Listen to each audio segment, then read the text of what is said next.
Hi guys, the right honourable gentleman from the 19th century looked as if he was communicating from that epoch when he delivered what I can only presume is an electoral broadcast. One of the many we will see as we get closer to the time when Rishi Sunak finally grows a spine and calls for a vote.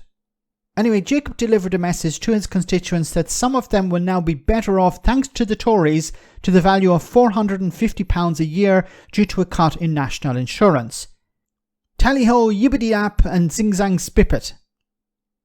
Hello, I'm Jacob Rees-Mogg and I'm always looking at new ways of keeping in touch with my constituents. And so I thought I'd try a regular update by video on some of the things that seem to me to be most interesting. And as we start a new year, the Christmas season just drawing to its close, there's good news. And being a Conservative is always about being positive and optimistic. It's in belief that people can do things for themselves better than the state can do them for them. And so this new year, I'm glad to be able to remind you that you're going to be keeping more of your own money. The 2% cut in the rate of national insurance will mean an extra £450 a year for somebody on average wages.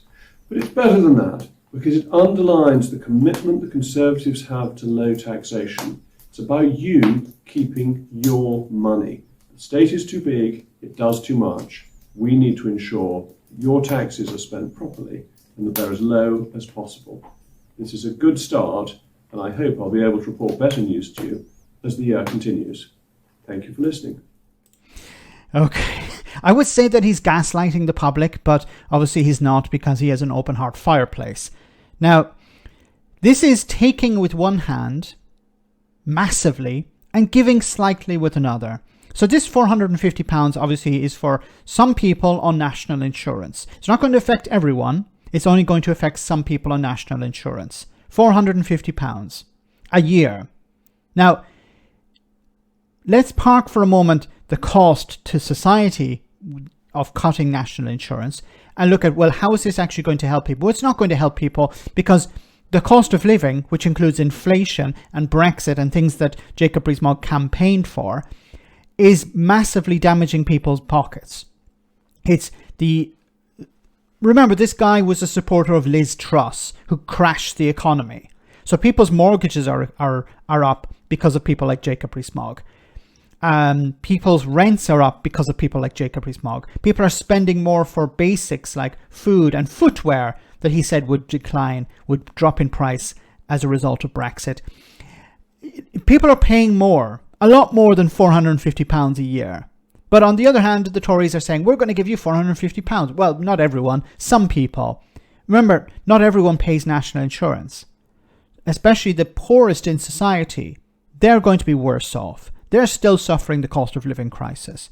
Now, the Tories would try to spin it as, well, we've halved inflation, so you have more money in your pocket. Which obviously is a pile of crap. But back to the other point.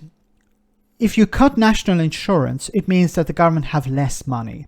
Jacob Rees-Mogg sort of pointed to this. We should have a smaller government. Governments don't operate correctly. Give the money to the people. They can handle it better. Well, the Tories are very good at demonstrating that they're not able to run a government, not being able to run an economy either.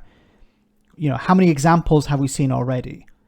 But this is about cutting public services. So the people on the £450 the people who are going to benefit, if you want to call it, to the value of £450 also rely on public services. And people who are not going to get this quote-unquote benefit also rely on public services, and they're going to suffer the consequences of that too.